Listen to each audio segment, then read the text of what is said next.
காந்தம்மாவுக்கு தன்னோட பசங்களான ரங்காவையும் வாசுவையும் ரொம்பவே பிடிக்கும். எப்பவுமே தன்னோட பசங்க ஒரே வீட்டுல ஒத்துமையா இருக்கணும்னு சொல்லிட்டே இருப்பாங்க. அதனாலே வெண்ணிலா ஹாசினின்னு அக்கா தங்கச்சியா பார்த்து தன்னோட பசங்களுக்கு கல்யாணமும் செஞ்சு வைக்கிறாங்க. இதுல ஹாசினி எப்பவுமே ஆடம்பரமா வாழணும்னு ஆசைப்படுறதுனால வீட்டுல சண்டைகளும் வருது, அண்ணன் தம்பிக்கு இடையில பிரச்சனையும் வருது. அப்படி ஒரு நாள் வீட்டுல, அண்ணா நான் சொல்றத தெளிவா கேட்டுக்க. இந்த வீடு இனிமே என்னோடது. இது அம்மாவுக்கு சொந்தமான வீடா இருக்கலாம், ஆனா அம்மாவுக்கே நான் தானே சாப்பாடுக்கு காசு கொடுக்கறேன். அதனால இனிமே இந்த வீடு எனக்கு தான் சொந்தம். தம்பி, நான் சும்மா இருக்கனால நீ பேசிட்டே இருக்கலாம் நினைக்காத. இந்த வீட்டுக்கு மூத்தவன் நான் தான். அதனால முறைப்படி பார்த்தா இந்த வீடு எனக்கு தான் சொந்தம். நிறுத்துங்கடா நிறுத்துங்க, இப்படி சண்டை போட்டுக்காதீங்க. சின்ன வயசுல இருந்து எத்தனையோ ஆசை வச்சிருந்தேன். நீங்க 2 பேரும் எப்பவும் பிரியாம ஒரே வீட்டுல எப்பவும் ஒன்னா வாழ்வீங்கன்னு நினைச்சேன். ஆனா இப்படி நடந்துக்கிறீங்களே, இப்படி சண்டை போட்டா எப்படிடா? ஏங்க பாத்துட்டு நிக்கிறீங்களே, நீங்களாவது ஏதாச்சும் எடுத்து சொல்லுங்க. நான் என்ன சொல்றது? இவங்க 2 பேரும் இப்படி சொத்துக்காக அடிச்சுப்பாங்கன்னு நான் நினைச்சு கூட பார்த்தது இல்ல. இதெல்லாம் முன்னாடியே நமக்கு தெரிஞ்சிருந்தா நம்ம 2 வீடா கட்டிருக்கலாமே. ஆமா, சொத்துக்காக இப்படி அண்ணன் தம்பிக அடிச்சுக்கலாமா? எல்லாத்தையும் பேசி தீர்த்துக்கலாம்ப்பா, சண்டை போடாதீங்க. வெண்ணிலா நீயாவது சொல்லுமா. ஹாசினி நீயும் உன் புருஷன்ட்ட எடுத்து சொல்லுமா, சண்டை போட வேணாம்னு. என்னத்த நான் என்ன சொல்ல முடியும்? இப்படி எத்தனை நாளைக்கு எங்களை வாழ சொல்றீங்க? என் புருஷன் நல்லா சம்பாதிக்கிறாரு, எல்லாரும் அவரோட சம்பளத்தையே நம்பி வாழ்ந்துட்டு இருக்காங்க. இப்ப அவரு அவங்கவுங்க இஷ்டத்துக்கு பேசுறாங்க. இதுல நான் என்ன அவருக்கு சொல்ல முடியும்? அவர் சொல்றது எல்லாமே சரியா தானே இருக்குது. ஏமா ஹாசினி, எதிரில இருக்குது உன் அக்கா தானே. நீங்க 2 பேரும் என் பசங்க பிரியாம பாத்துப்பீங்கன்னு பார்த்தா நீங்க இப்படி செய்யறீங்க. அத்தை என்ன மன்னிச்சிடுங்க, சூழ்நிலை கைய மீறி போயிடுச்சு. இப்ப நான் என்ன செய்ய முடியும்னு தெரியல. ஏங்க நீங்களும் ஏன் உங்க தம்பியோட சண்டை போடுறீங்க? போனா போகுது, உங்க தம்பிக்கு என்ன வேணும்னு கேளுங்க. எல்லாரும் உட்காந்து பொறுமையா பேசலாம், சண்டை போட வேணாங்க. இப்படி ஒவ்வொருத்தரும் ஒவ்வொரு விதமா பேச சண்டை பெருசாகுது. அப்ப வெண்ணிலா சொன்னதை கேட்டு ரங்கா தன்னோட தம்பி கிட்ட பேசுறான். தம்பி, நான் சொல்றத கேளு. வயசான காலத்துல அம்மா அப்பாவை இப்படி கஷ்டப்படுத்துறது தப்பு இல்லையா? இந்த வீட்லயே 2 பேர் இருப்போம், தனித்தனியா சமைச்சுக்கலாம். என்னப்பா சொல்ற? நீங்க சொல்றதெல்லாம் நடக்க வாய்ப்பே இல்ல. நீங்க இந்த வீட்டுக்காக என்ன சம்பாதிச்சு கொடுத்தீங்க? என் புருஷன் தான் இந்த குடும்பத்துக்காக நிறைய சம்பாதிச்சு கொடுத்திருக்காரு. இந்த வீட்டுக்கு நாங்க செலவு செஞ்ச பணத்தை சேர்த்து வச்சிருந்தா நாங்க ஒரு பெரிய பங்களாவே வாங்கி இருந்திருப்போம். ஹாசினி என்னடி நீ இப்படி எடுத்தறிஞ்சு பேசுற? பெரியவங்க சொல்றது கொஞ்சம் கேளுடி. இங்க பாரு அக்கா, என் வாழ்க்கை என் இஷ்டம். உங்களோட இருந்தா உங்கள மாதிரி நாங்களும் ஏழையா இருக்க வேண்டியிருக்கோம். என் பிள்ளைங்களை நல்லா படிக்க வைக்கணும், அவங்களையும் உங்கள மாதிரி ஏழையா வாழ விடக்கூடாது. ஏண்டி, எனக்கும் தான் குழந்தைங்க இருக்காங்க, அவங்களையும் தான் நான் நல்லா படிக்க வைக்கணும்னு நினைக்கிறேன். ஆனா அதுக்காக குடும்பத்தை பிரிக்கணும்னு நினைக்கலையே. அக்கா நீ தேவையில்லாம பேசாத. நீ பேசுறதெல்லாம் கேட்டுட்டு இருக்க எனக்கு நேரம் இல்ல. சொத்தை உடனடியா பிரிக்கணும், அதுல இந்த வீடு எங்களுக்கு கண்டிப்பா வேணும். இதுக்கப்புறம் காந்தம்மாவும் ரங்கையாவும் நிறைய யோசிச்சு ஒரு முடிவுக்கு வராங்க. ரங்கையா தன்னோட மகன்களை பார்த்து, நான் வீட்டையும் வீட்டுக்கு வெளியில இருக்க காலி இடத்தையும் 2ஆ பிரிக்கிறேன். இதுல வீட்டை இளையவன் வாசுவுக்கு கொடுக்கலான்னு முடிவு பண்ணிருக்கேன். வெளியில இருக்க அந்த கொஞ்சம் காலி இடத்த ரங்காவுக்கு கொடுக்கறேன்.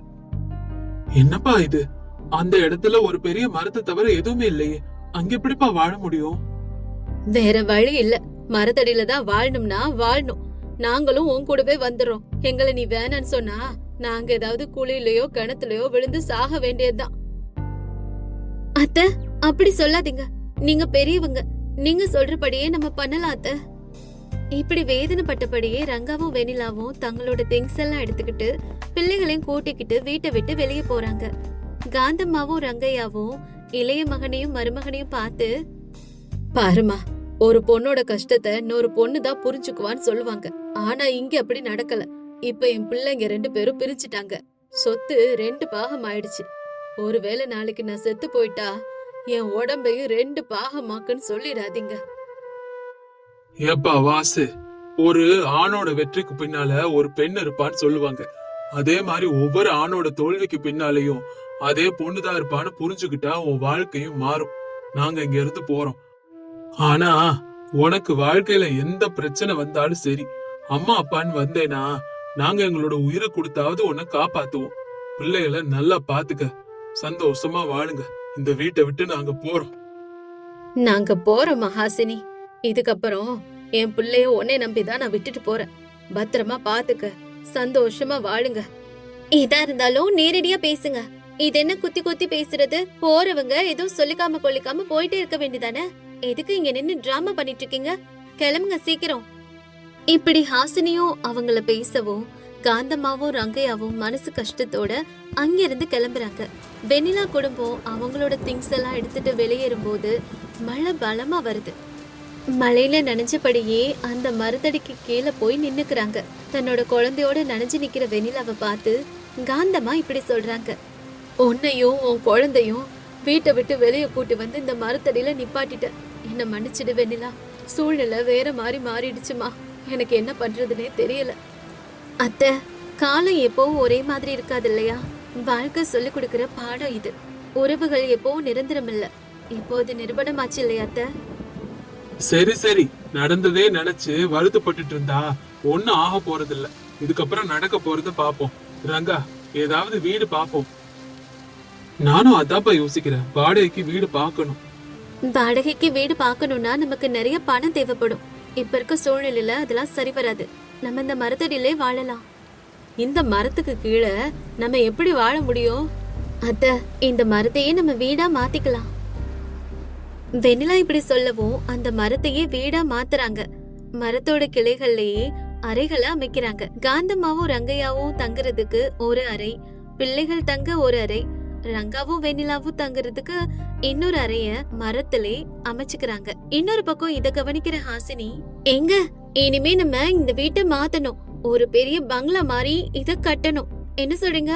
நீ சொல்லிட்டல்ல ஹாசினி, நீ சொன்ன மாதிரியே நம்ம வீட்டை ஒரு பங்களா மாதிரி மாத்திரலாம்.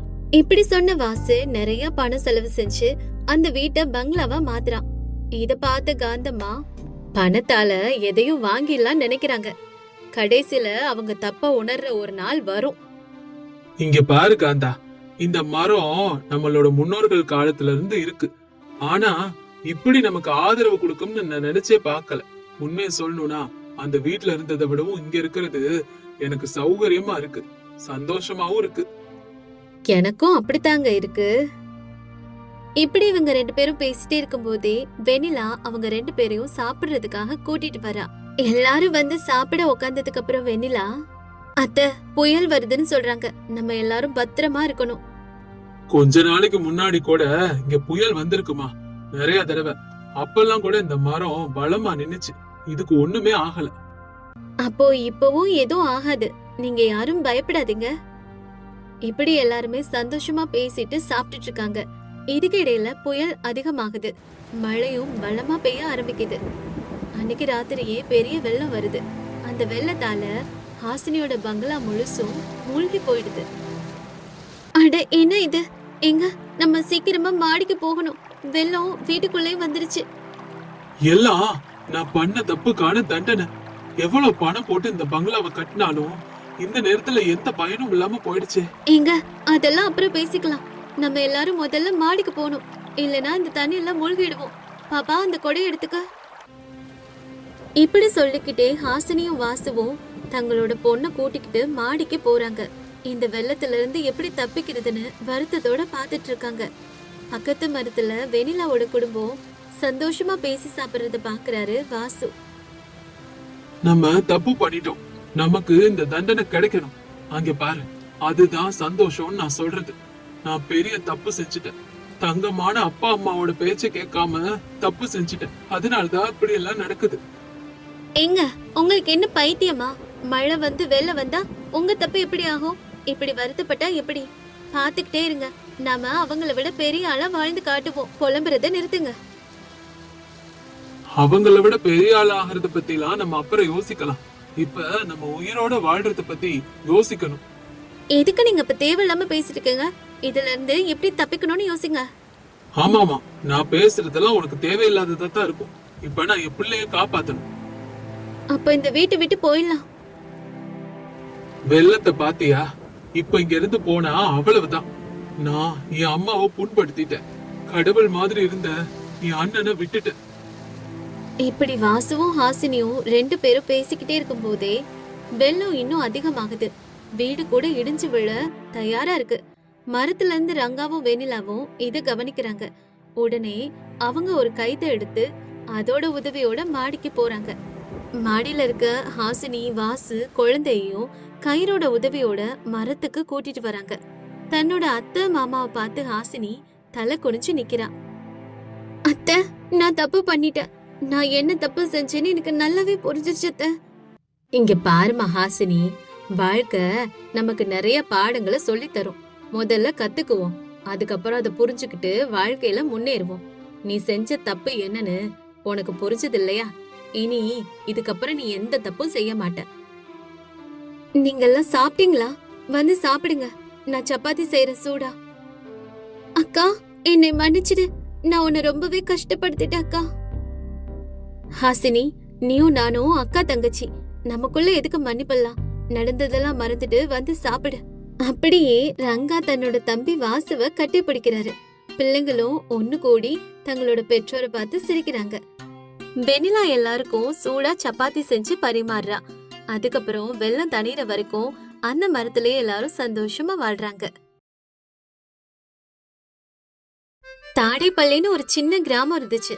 அந்த கிராமத்துல வெனிலா ஹாசினின்னு 2 மருமகங்க இருந்தாங்க.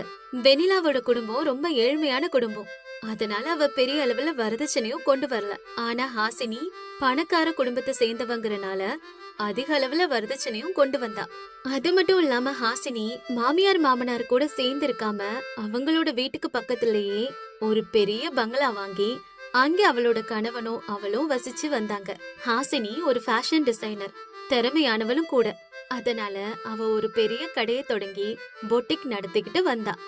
இந்த பக்கம் வெண்ணிலா தன்னுடைய ஒரே ஒரு தையல் மிஷினை வச்சு அழகான துணிகளை தச்சு அக்கம் பக்கத்துல இருக்கவங்களுக்கு கொடுத்துட்டு இருந்தா. ஒரு பக்கம் ஃபேஷன் டிசைனரா இருக்கக்கூடிய ஹாசினி ஊர் மக்களுக்கு விலையுயர்ந்த ஆடைகளை கொடுக்க ஆரம்பிச்சா. அதே நேரம் வெண்ணிலா அழகான உடைகளை தச்சு கொடுக்க ஆரம்பிச்சா. இப்படி இவங்க 2 பேரும் அவங்கவங்க வேலைய பார்க்க, இவங்களுடைய கணவன்மார்கள் 2 பேரும் அவங்களுக்கு கிடைச்ச வேலைய பார்க்க ஆரம்பிச்சாங்க. இப்படியே நாட்கள் போகுது. அப்போ ஒரு நாள் அந்த ஊர்ல இருக்க பார்வதி வெனிலாவை பார்க்க வரா. வெனிலாக்கா, நான் ஹாசினி அக்கா கடைக்கு போயிட்டு தான் வந்தேன். அங்க ட்ரெஸ் எல்லாம் அதிகமான ரேட்டு சொல்றாங்க. அதான் இங்க வந்தேன். எங்க காலேஜ்ல ஒரு ஃபங்க்ஷன் இருக்குக்கா. எங்க அம்மாவோட சாரி எடுத்துட்டு வர, அதுல எனக்கு ஒரு அழகான லெஹங்கா தச்சு தர முடியுமாக்கா? சரி, ஒரு தடவை அந்த புடவை எடுத்துட்டு வா, நான் அதை பார்த்துட்டு தைக்க முடியுமான்னு பார்த்து சொல்றேன். பார்வதி சரின்னு சொல்லிட்டு புடவை எடுத்துட்டு வந்து வெனிலா கிட்ட குடுக்கறா. அத பாக்குற வெனிலா, அட இது ரொம்ப அழகா இருக்கு பார்வதி, இத வச்சு உனக்கு ஒரு நல்ல லெஹங்கா தைக்க முடியும், சூப்பரா இருக்கும். எப்ப வேணும்னு மட்டும் சொல்லு, நான் உனக்கு தச்சு தரேன். இத கேட்ட பார்வதி ரொம்பவும் மகிழ்ச்சியா, தேங்க்ஸ் அக்கா, எனக்கு நாளைக்கு சாயங்காலம் கொடுத்தா போதும். எவ்வளவுக்கு ஆகும்? 400 ரூபாய் கொடு பார்வதி. போதும். இவ்வளவு குறைவான விலையை கேட்டதும் ஆச்சரியப்பட்ட பார்வதி, அக்கா 500 ரூபாய் தர்றேன்க்கா, நீங்க நல்லா தச்சு கொடுங்கக்கா. இத நான் போட்டுக்கிட்டா எல்லாரு கண்ணும் என் மேலதான் இருக்கணும், காலேஜ்லயும் எல்லாரும் என்னதான் பாக்கணும் அப்படின்னு சொல்லிட்டு பார்வதி அங்கிருந்து கிளம்பிடுறா. அதுக்கப்புறம் வெண்ணிலா கடுமையா உழைச்சு ஒரு அழகான லெஹங்காவை தச்சு முடிக்கிறா. அத பார்த்து அவளுக்கு அவளே இவ்ளோ அழகா வரும்னு நினைக்கவே இல்ல. பார்வதி இத பார்த்தா ரொம்ப சந்தோஷப்படுவா அப்படின்னு சொல்லிட்டு இருக்கும் போதே பார்வதி அங்க வர்றா. வெண்ணிலா கையில இருக்க லெஹங்காவை பார்த்து, அடடா அக்கா, ரொம்ப அழகா தச்சிருக்கீங்க, சூப்பரா இருக்குக்கா, இந்தாங்க 500 ரூபாய், இத பேக் பண்ணி கொடுங்கக்கா அப்படி சொல்லி வாங்கிட்டு போற பார்வதி அடுத்த நாள் அந்த லெஹங்காவை போட்டுக்கிட்டு போறா. அப்ப அக்கம் பக்கத்துல இருக்க எல்லாரும் இந்த லெஹங்கா யார் தச்சதுன்னு கேக்குறாங்க. நடந்தது பார்வதி சொல்லவும் அவங்க எல்லாருமே அவங்க கிட்ட இருக்க புடவை எடுத்துட்டு போய் இதே மாதிரி ட்ரெஸ் தச்சுக்கணும்னு ஆசைப்படுறாங்க. அப்படி பண்டிகைகள் விழாக்கள் வர சமயங்கள் எல்லாம் கிராமத்துல இருக்க மக்கள் எல்லாரும் ஹாசினியோட கடைக்கு போகாம வெனிலா கிட்ட போய் தங்களுக்கு பிடிச்ச புடவைகளை கொடுத்து விருப்பமான ட்ரெஸ் தச்சுக்கிறாங்க. வெனிலாவோட ஆடைகள் அழகாவும் குறைஞ்ச விலையிலயும் கிடைக்கிறதால எல்லாரும் அவளை பத்தியே பேசிக்கிறாங்க. ஹாசினி கடையில அதிக பணம் செலவு செய்ய வேண்டியிருக்கு, ஆனா வெனிலா குறைவான விலையில அழகா தைக்கிறா அப்படின்னு பேசிக்கிறாங்க. இதனால கொஞ்ச நாள்ல வெனிலாவோட பிசினஸ் சூடு பிடிக்க ஆரம்பிக்குது. இதையெல்லாம் கவனிக்கிற ஹாசினி அவளோட கடையில வேலை பாக்குற சிலர்கிட்ட பேசுறா. சாந்தி, என்ன நடக்குது நம்ம ஊர்ல? நம்ம பிசினஸ் வர வர சரியா போக மாட்டேங்குது. வாங்கின ஸ்டாக் எல்லாம் அப்படியே இருக்கு. ஏன், எதனால நம்மளுக்கு இந்த நிலைமை வந்துச்சு? ஏதாவது உனக்கு தெரியுமா? கொஞ்சம் சொல்லு. அத கேட்ட அந்த சாந்தியும், மேடம், உங்களுக்கு தெரியாதா? இப்ப எல்லாரும் வெனிலா கிட்ட தான் போய் Dress தச்சுக்கிறாங்க. அவங்களோட பழைய சாரிய கொடுத்தே அது அழகழகான டிசைன்ல தச்சு வாங்கிக்கிறாங்க.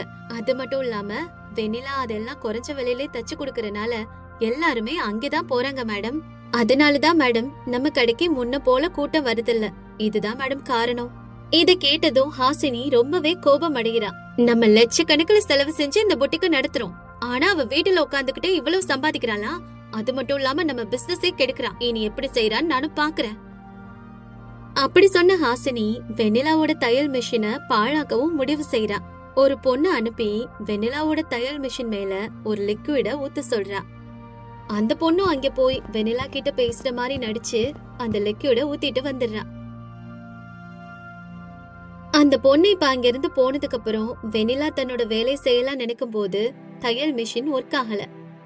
இத பார்த்து ஷாக்கான வெண்ணிலா, ஐயோ தையல் மிஷினுக்கு என்ன ஆச்சு? இது புதுசு தானே, எப்படி ரிப்பேர் ஆகும் அப்படின்னு யோசிச்ச வெண்ணிலா அத ரிப்பேர் கடைக்கு எடுத்துட்டு போறா. அந்த தையல் மிஷினை அவர் சோதிச்சு பார்த்துட்டு, மேடம், இத பழுது பார்க்க செலவு செய்யறதை விட புது மிஷின் வாங்கிடுங்க. இது இனிமே யூஸ் ஆகாது. அத கேட்டு கவலைப்பட்ட வெண்ணிலா சரின்னு சொல்லி மறுபடியும் ஒரு புது மிஷின் வாங்கி அவளோட வேலைய கண்டினியூ பண்றா. ஆனா இத தெரிஞ்சுக்கிட்ட ஹாசினி மறுபடியும் ஒரு பெண் அனுப்பி அந்த மிஷினையும் பாழாக்க சொல்றா. இப்படி தொடர்ந்து வெண்ணிலாவோட தையல் மிஷின் பழுதாக வெண்ணிலானால தொடர்ந்து வேலை செய்யவும் முடியல.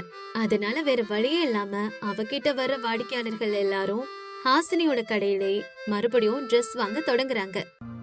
இப்படியே கொஞ்ச நாள் போகுது. ஹாசினியோட பிசினஸ் முன்னேற முன்னேற வெண்ணிலாவோட பிசினஸ் தோல்வி அடைய தொடங்குது. தையல் மிஷின் தொடர்ந்து பழுதானதுக்கு என்ன காரணம்னு தெரியாத வெண்ணிலா ரொம்பவும் சோர்ந்து போய் அதுக்கப்புறம் அந்த தையல் மிஷினை தொடாம வீட்டுல சும்மா உட்கார்ந்திருக்கா. அவ இப்படி சோகமா உட்கார்ந்திருக்கத பாக்குற அவளோட மாமியார் பூர்ணம்மா, ஏமா வெண்ணிலா, ஏன் இப்படி மனசு தளர்ந்து போய் உட்கார்ந்திருக்க? தோல்வி அடைஞ்சிட்டோன்னு முயற்சியை நிறுத்தினா எப்படி? முயற்சி செய்யாம இருக்கிறதா முதல் தோல்விக்கு வழி. நீ முயற்சி செய், மத்தத கடவுள் பாத்துக்குவாருமா. எந்திரி, போய் வேலையை பாருமா, போமா. என்ன கடவுள் அத்த, எனக்கு ஏன் இப்படி நடக்குதுன்னே புரியல. தொழில் நல்லா போயிட்டு இருந்தப்போ எல்லாமே பாழா போச்சு. நான் யாரையும் ஏமாத்தி பணம் வாங்கலையே, எல்லாமே குறைஞ்ச விலைக்கு தான் தச்சு கொடுத்துட்டு இருந்தேன். அப்படி இருக்கும்போது எனக்கு மட்டும் ஏன் இப்படி நடக்குது? கடவுள் நமக்கு ஒரு பரிசு கொடுக்கும் போது அதுக்கு முன்னால நம்மள சோதிச்சுதான் கொடுப்பாரு. உனக்கு என்ன பரிசு கொடுக்க போறாரோ யாருக்கு தெரியும்? இப்படி இவங்க பேசிட்டே இருக்கும்போது அங்கே ஒரு பெண் வர்றாங்க. அவங்க வெண்ணிலா கிட்ட, அம்மா வெண்ணிலா, எனக்கு ஒரு சின்ன பொண்ணு இருக்கா. அவ பிறந்த நாளுக்கு ஒரு அழகான Dress வேணும். ஆனா என்னால அதிக பணம் செலவு செஞ்செல்லாம் வாங்க முடியாதுமா.